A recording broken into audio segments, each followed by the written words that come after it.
This is the When Work Isn't Work podcast. This podcast exists to help people reignite the love of what they do in a post-pandemic world. The pandemic gave us a once-in-a-lifetime opportunity to reflect on what is truly important to us in work and in life. I'm your host, Sinead Connolly, co-founder and director of Lotus People, an award-winning Sydney-based recruitment agency. We hope you enjoy today's chat.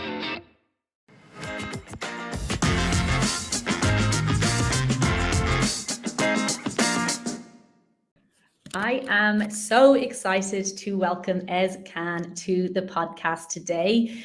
Melbourne-based and UK-born and bred, Ez has been a Chief Operations Officer for a recruitment agency before leaving to set up his own recruitment agency, Spencer Lane, a few years ago.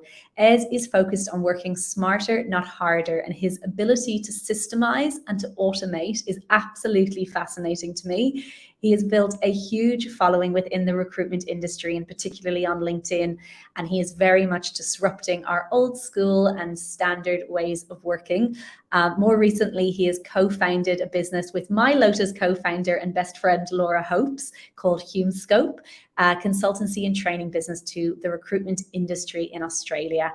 Ez has an amazing brain, a thriving career, but mostly he is just a very divine human who I am so excited to chat to today, and I'm very excited for everyone to listen.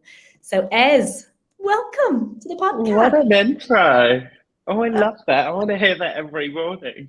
Oh, that's so funny. We can arrange that. I could send voice notes every morning. That would be great. It's a great way to start. It's so funny. I'm so excited for this.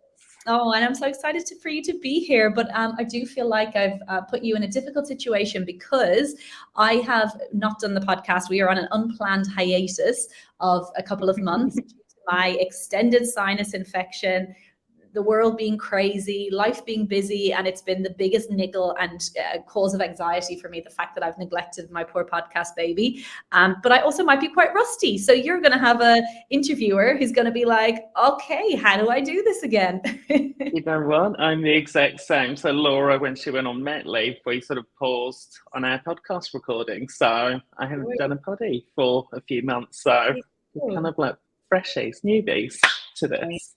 Well, let's be newbies.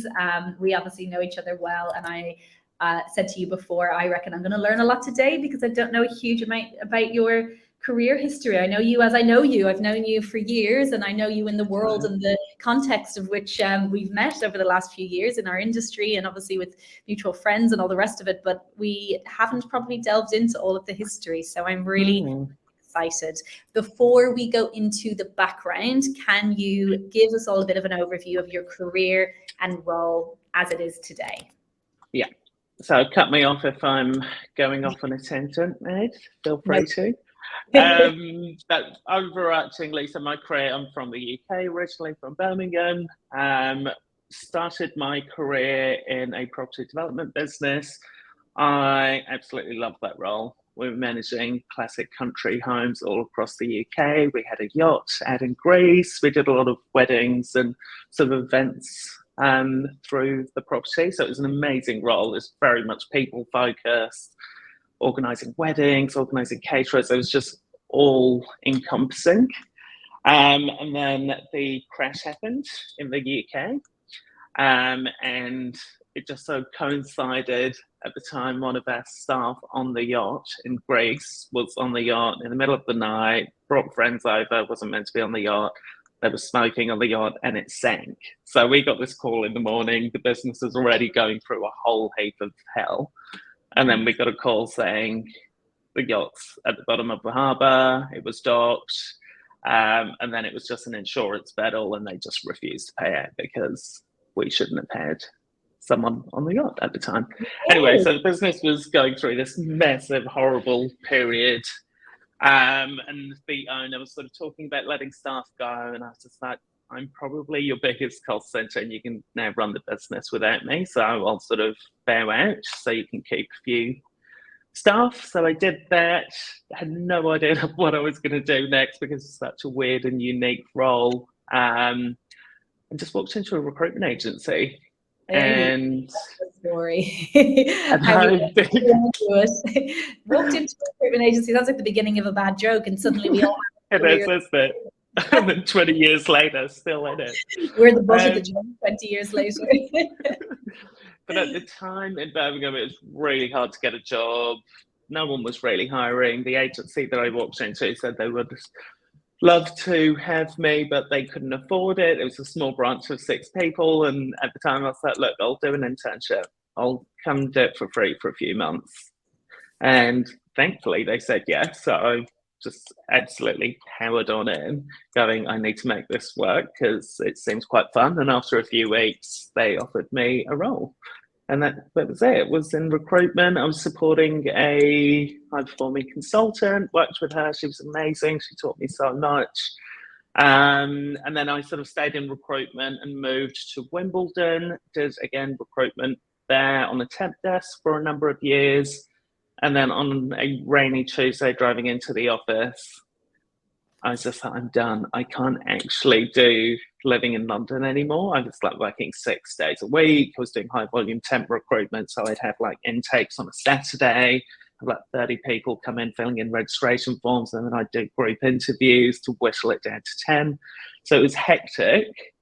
And then driving in, it was raining. I was like, I'm done. So I sat at my desk and I was typing out this email to my manager.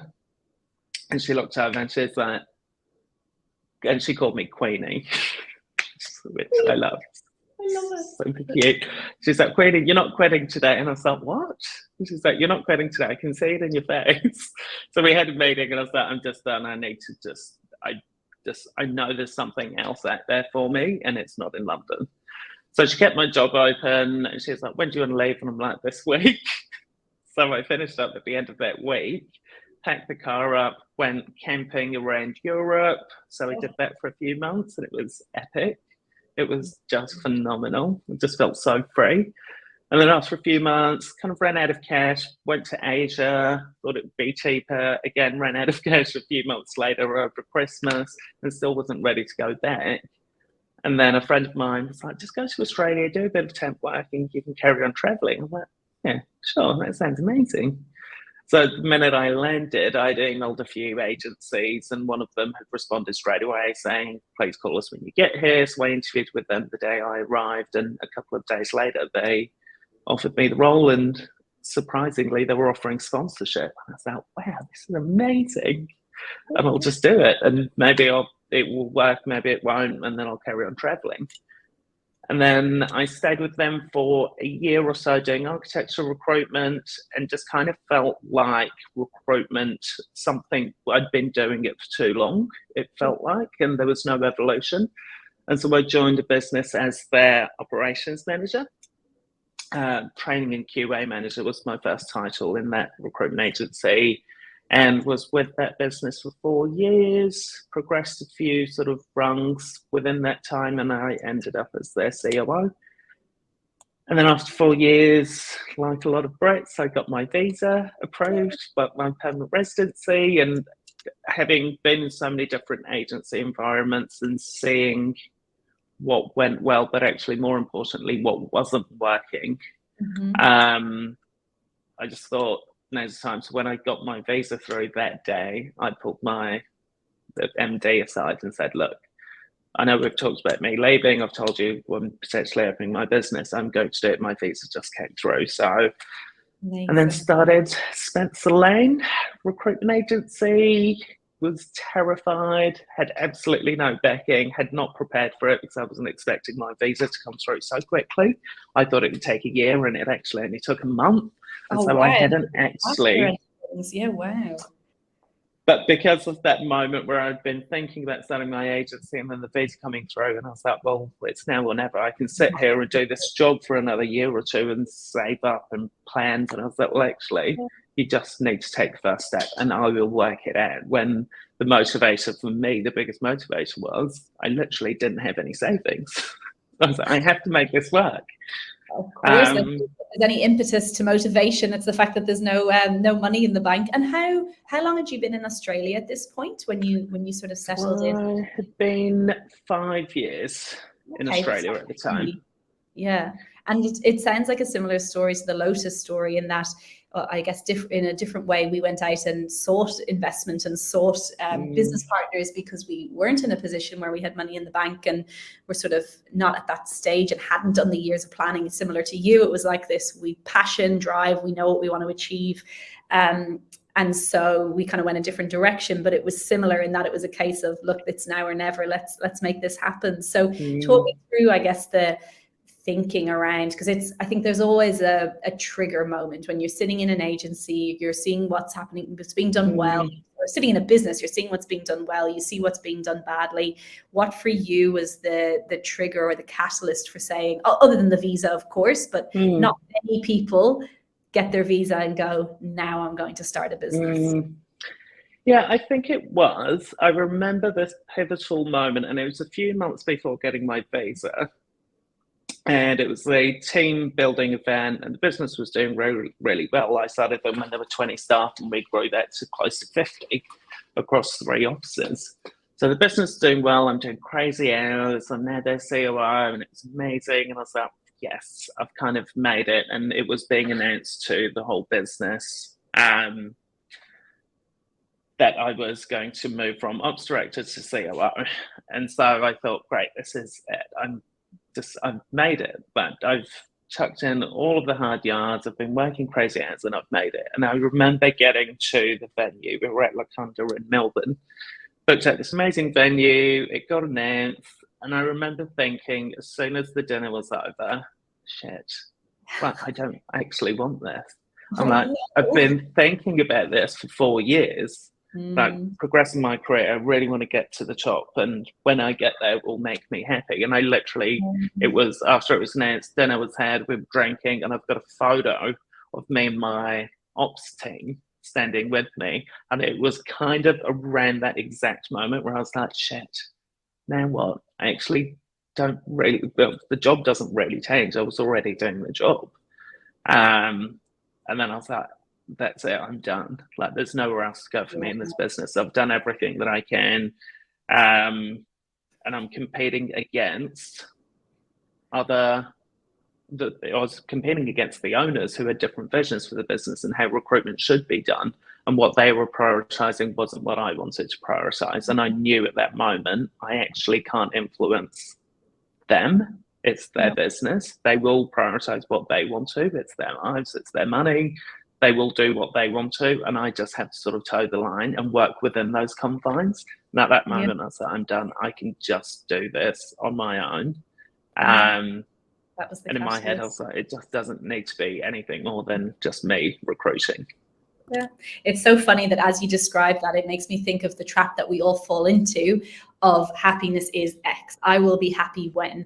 And I remember Stephen Fry saying something about that years ago, that as humans, happiness is always at the other side of a line. And whenever we get to that line, we just push it out further.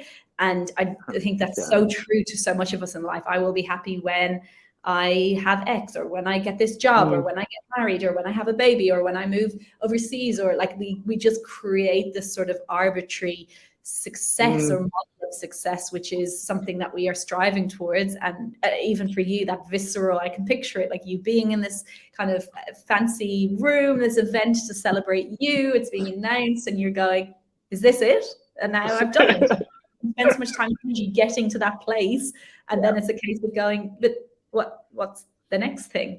And we do that. 100%. But I think the brave thing in there for me, the courage that really stands out, is the fact that you have had that moment, and rather than falling victim to the rat race, deciding I'm going to push my CEO out and become CEO, and that's my new goal, you kind of said, you know what is true to me, what is true to my values, I'm going to go and do it on my own. And it is super brave, and it is super courageous. I had a business partner, then we had investors, we had bolstered support around us. And I think doing it on your own and just going, right, this is me, let's get it going, is a very brave move. I think a lot of it, in my experience personally, comes down to also a bit of naivety of just like, what can go wrong? Let's give it a go. Did you think that was the case setting up Spencer Lane? Do you think if you knew the trials and tribulations of business ownership, would you have still done it?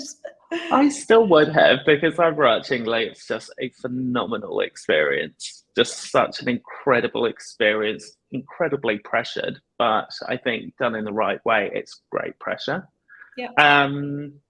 Yeah, I think I was just too scared. Why it wasn't as scary was I've always been too scared of staying stagnant and being in a shit situation and just putting up with it versus what's out there that's scary. That to me is less scary than just staying put and being stuck in a situation and just putting up with it. So I think that's why it wasn't as scary for me, because staying put was the more scary option.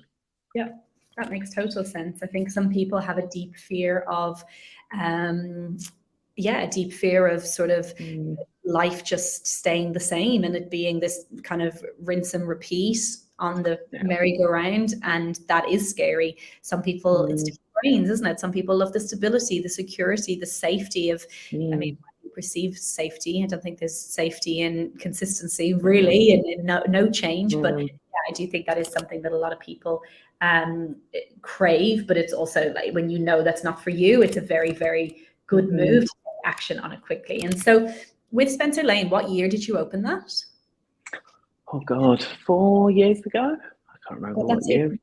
That's crazy to me. It feels like longer. I don't know why. I feel like you've burst onto the scene. And so for anyone who doesn't know you, or anyone who doesn't know the business, you burst onto the scene. You recruited recruiters for recruitment agencies, and your whole business model was the opposite of how every other recruiter, rec we call them, recruiter for recruitment agencies, worked. So essentially what you did was you worked, I mean, I don't need to go into the ins and outs of it for people who don't know recruitment, but like you essentially worked with businesses in a way that hadn't really been done before. And what you also did was focus heavily, and this is obviously bringing in your COO, your operations experience, you focused heavily on systemization.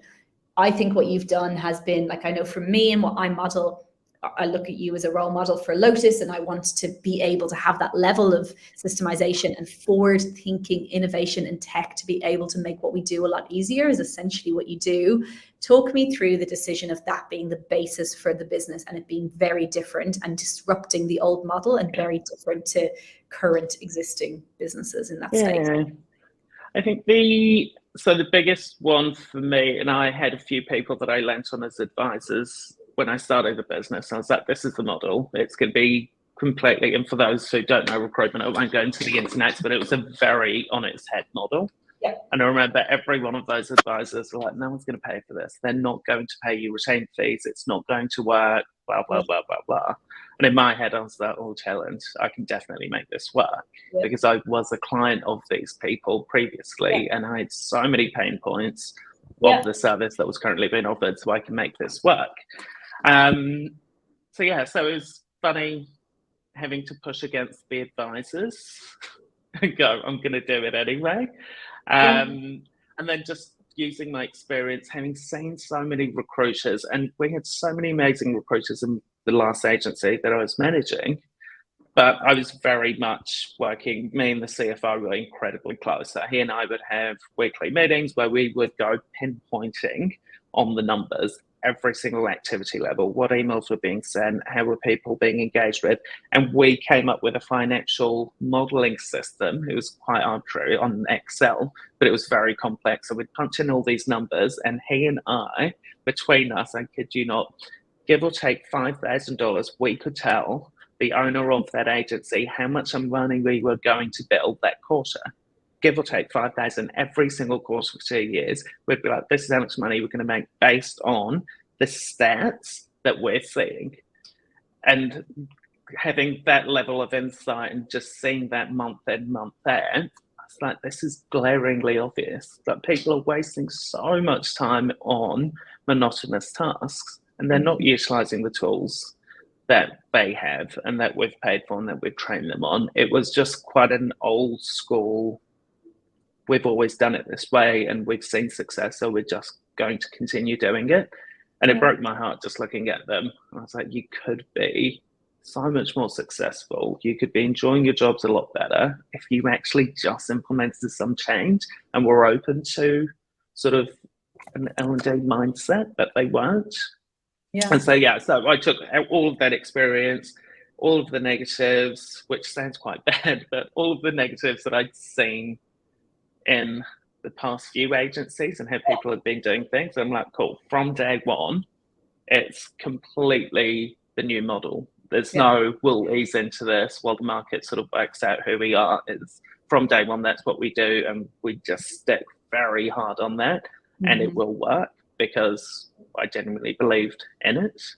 And thankfully, it did work. I love that We again. signed 4 new clients in our first week. We had retainers all done, and that was when I was like, oh, sigh, a breath of relief. I can actually pay my rent.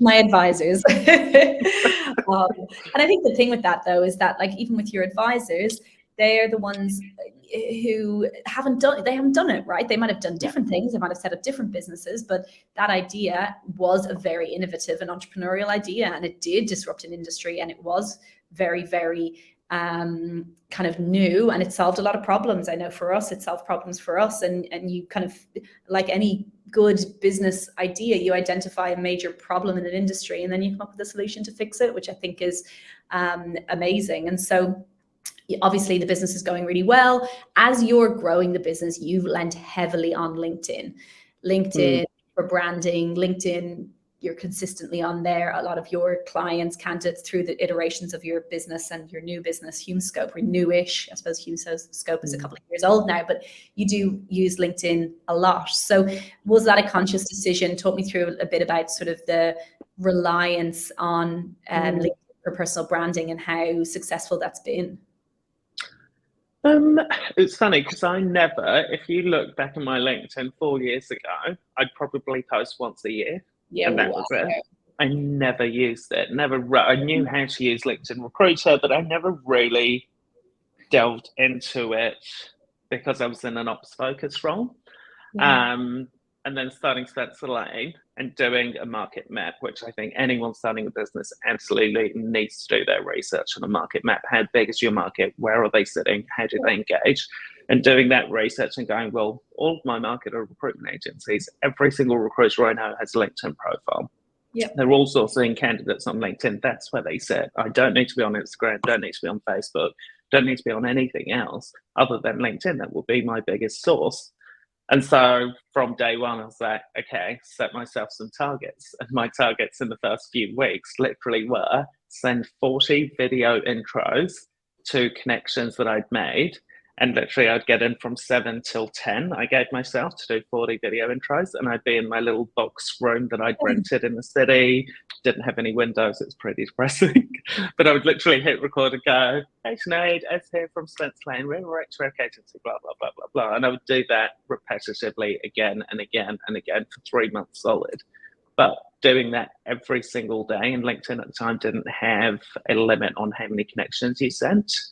And I learned quickly, no one else was doing that. No one else was utilizing video to engage with people and prospects. And it was such a quick turnaround in terms of getting clients on board, because they would connect with you, they'd see your video and they'd go, oh my God, this is a real person talking. They've made a video specifically for me. Then they engage with you, they buy from you. And it was just a quicker process. And then off the back of that, I was like, this is how I build my database. LinkedIn holds every single person that I will ever need in this business on their system. Yeah. And I can utilize that to then also build my database. And so within a few months, we had built a database of around 8,000 people, and it was fully coded based on what recruiters, which sort of sectors they recruited in, what sort of levels they were at. And then I'd say that was like the building blocks before Spencer Lane really took off. Because then once we had the database up and running, we introduced marketing. Yeah. And because that database was coded from day one, it was just phenomenal.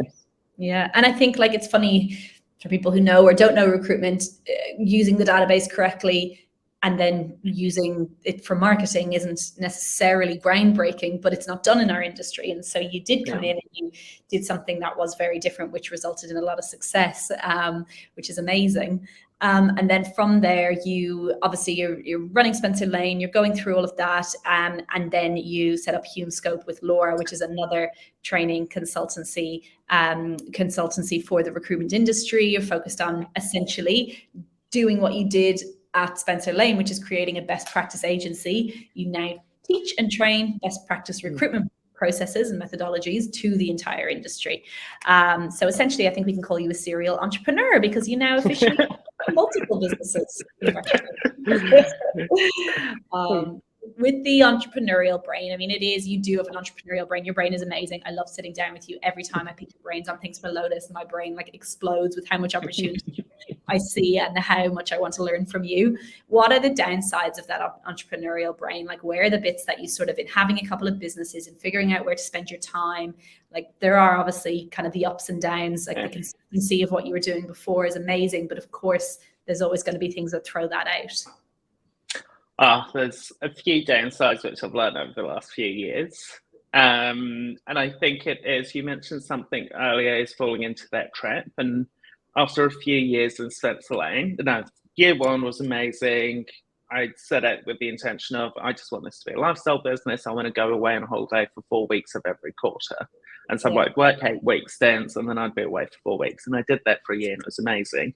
And then people start going, oh, your business is doing so well, you should hire someone. And then I hire someone. But it's actually not at the core of what I wanted to do with the business. But I went along with it because that's everyone else's measure of success. You need a bigger business. Yeah. And so I got into that trap, and 2 years in, I was like, fuck, what next? I'm like, okay, I'll buy a Porsche. I'm like, how dumb is that? Thinking that would literally get me happiness. Because you bought a Porsche. Literally had an absolute midlife crisis, and it wasn't like I'd been planning it. I literally woke up one day and like, I'm not really entirely happy in this business. Buy a Porsche. What do I do? And in my head, I was like, buy a Porsche. You've always wanted to buy a Porsche from when you were a little child. So I literally went to the showroom that day and bought a Porsche. I'm not even kidding. And then woke up with it. That wasn't what I was expecting. I was expecting some like deep revelation. I bought a Porsche. I'm sure the revelation's coming, the learning is coming, but I love one of the steps is to buy a Porsche. I've never considered that in any of my days where I've been wondering what's next. I'm going wrong as. No, you're definitely not. You're doing it right, because 2 days later I was like, happy it made you. Literally not at all. It was fun on day 1, day 2, and then day 3 I was just sitting in my home office staring at it. I'm like, what am I doing? That does not bring me any happiness. And so it was kind of around the same time that I was like exploring sort of other options, and I'm like, how can I actually get back to what I love doing? And the opportunity with Laura presented itself to start Scope and deep diving on what I actually want to do. That seemed to align really well. But going back to your question, what are the downsides of entrepreneurship? I think I've got a tendency to go, great, that's an amazing idea, let's start a business. And I can take on way too much. Yeah. And that was starting to happen when I was running both businesses, Switzerland and Scope, just taking on way too much and getting towards the end of last year and just going, no, enough's enough. I actually need something off my plate, and I've taken on too much. And not even too much, I've just gone along with something that is making money, but it's actually not feeding my soul. So really checking in with myself end of last year and going, what do you actually want? And focus on that. But I think as an entrepreneur, you can have a tendency of going, oh, I don't want to miss out on that, so I'll take it on. I don't want to miss out on that client, so I'll take that on. Yeah. And then all of a sudden you've got too much on, you're burning the candle at both ends. It's not bringing you happiness.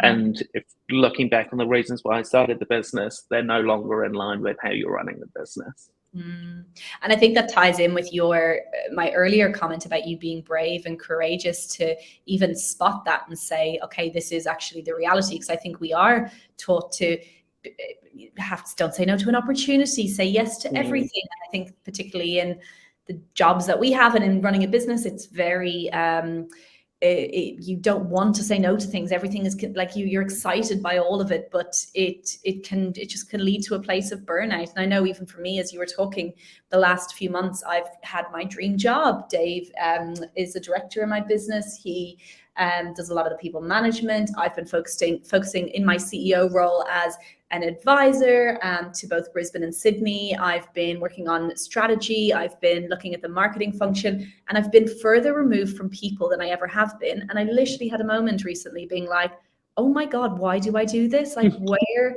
is my joy and purpose and passion coming from?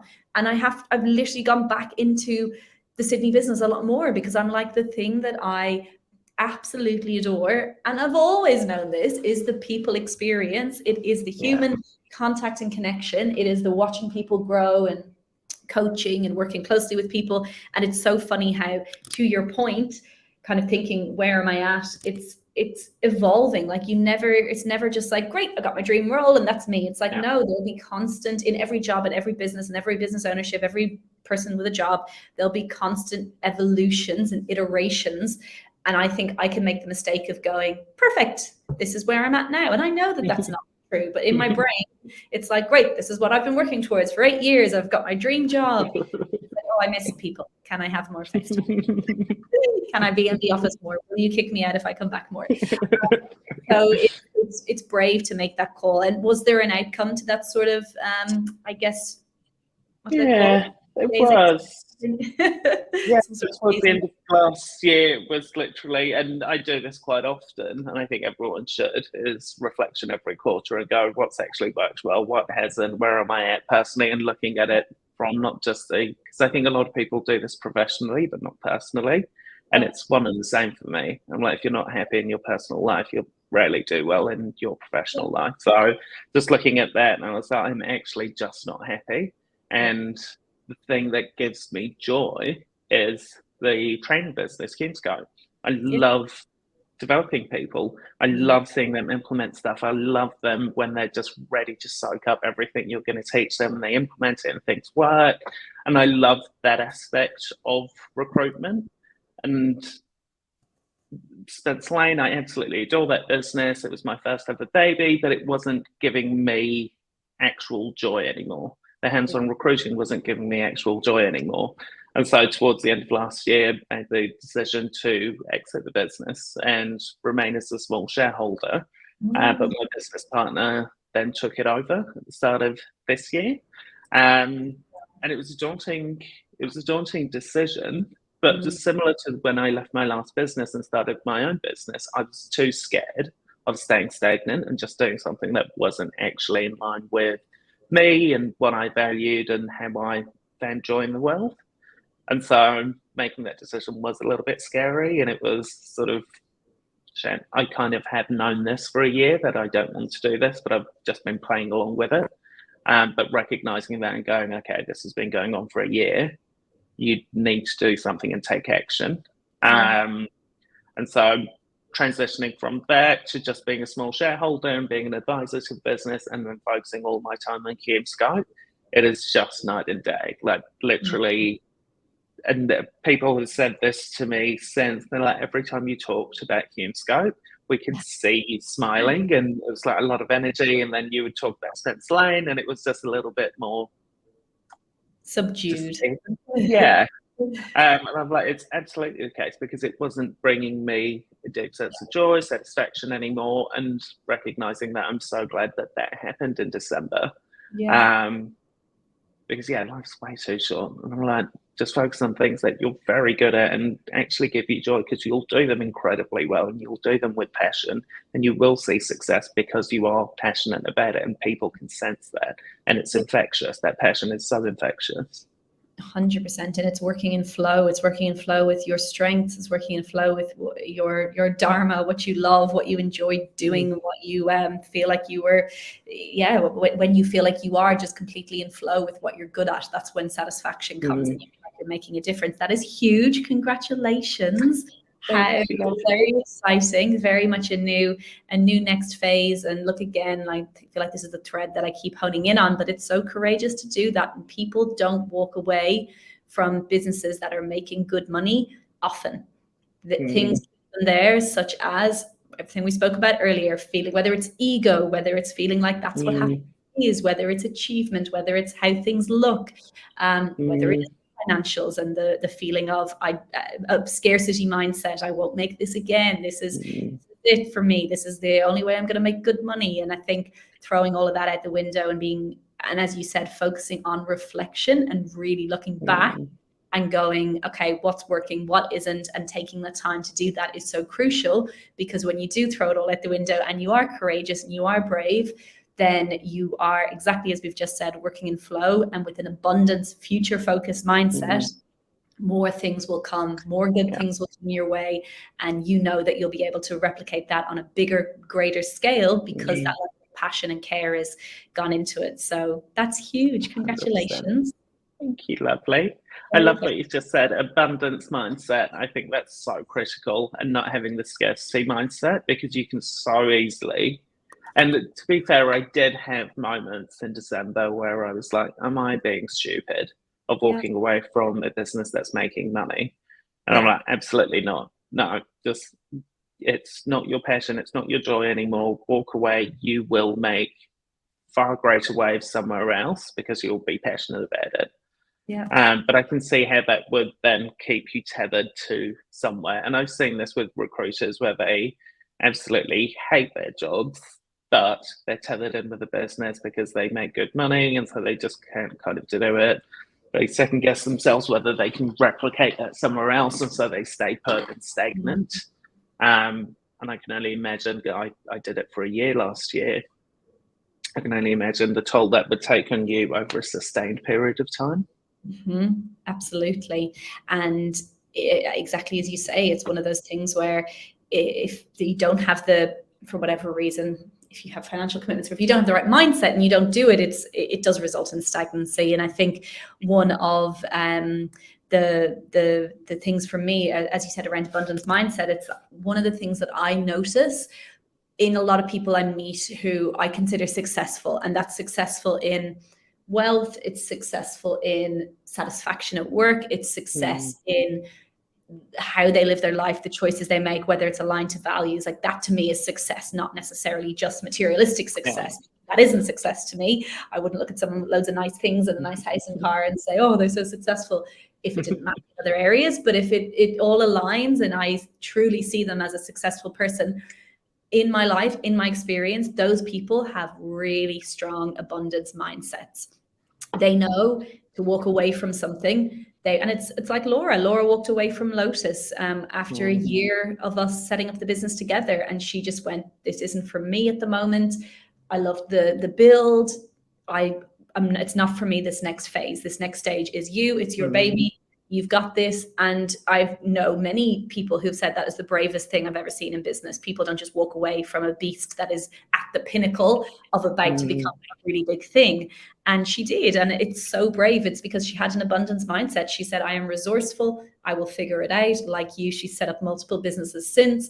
And I think that is the difference between people who can be super successful and people who are, as you said, stagnant or plodding along. It's really seeing that much more can come in future if I put the right energy and mindset and direction to it and focus to it. It's a good one. Oh, bless Laura. Hope she was very good through that transition phase for me to lean on, given that she had literally done exactly what I was about to do. Yeah, really similar, pulling on the same. And that's the thing, right? You have those experiences, and then you essentially support others in doing them. I recently, when we went through I bought my shares off our initial investors, our initial business partners. And I had a friend call me recently. So I went through that whole thing, spoke to lawyers, spoke to all the financial guys, spoke to everyone. And now I'm 100% owner of Lotus. But with my friend recently calling me, she said, I'm splitting up from my business partner. I'm going to buy the shares off them. I'm going to get it all going. And I'm able to give this advice. She's like, I want to pick your brains. I want to ask how you did it. I want to know the best approach and what steps do I take? And that's the benefit of having this mindset, because you're able to then just pass things around, importance of community, importance of tribe, and very much sort of leaning on each other. And so what's next for you? More human scope, more passion work, more work within the industry, leveling up and bettering the recruitment industry. So more Scope. We've got new courses being released. I am kicking off one of my goals that I've had for a few years and writing a book on how to start a recruitment agency. So a step-by-step sort of guide, taking people through the journey of, well, you want to start something. Well, what do you need to do? Not just purely the mechanics of you need to do this with your ABN, blah, blah, blah, blah, blah. But what's your mindset need to be to actually see success, and a lot more holistic approach to starting a business, as well as the more practical elements. So I'm kicking that off, which I'm very excited by. That is I want to support the new wave of agency owners, so those that are looking for some form of investment. I'd be looking to support those types of people. Everything to do with recruitment. I just love the industry. And I love seeing a new wave of recruitment agency owners come through. It's so nice to see. And you're definitely one of them, love. I would say there's around 20 that I know that are the new wave. What was that? I said, I don't know about new anymore. I'm getting on at this point. It's 8 in August. My goodness, how the years have flown. But I agree with you. I think, not that I agree with you that I'm included in that, but I agree with you in terms of the opportunity for that wave. It's disrupted the industry. I think we work in such different ways. We leverage technology. We understand the importance of people experience. And I think there's so much opportunity to make what we do in particular as an industry, but across all industries, a lot more people focused and a lot more focused on value and people enjoying what they do. And that's what I care about. That's my dharma, is making sure that people enjoy what they do it well, it's high performance. You get to bolster your work life by having a very happy and abundant outside life, not said in the most fluent way, but you know what I mean. Quite funky, but that's amazing, and I'm so happy for you. I feel like the energy that you're putting into it and the direction and focus that you have on it, I feel like it's exactly the right next step for you, which is very, very exciting. And thank you so much for joining us. I will wrap us up there. A wonderful journey. I loved hearing all of your journey, and I've definitely learned a lot. I did not know all of the history of ES, and now I do. There you go, you know it all there. There's so many nuggets in there. There's so much useful information. I know people will take a lot from it. So thank you. Thank you for having me, lovely. This podcast is sponsored by Lotus People Recruitment. We are an award-winning Sydney-based recruitment agency with a genuine human-first and innovative approach. Lotus People are disrupting the recruitment industry by placing quality and service at the heart of all we do. Recruiting roles across HR, talent, business support, and much more. Head to our website today for more information if you are a job seeker or an employer hiring staff. We're at lotuspeople.com.au.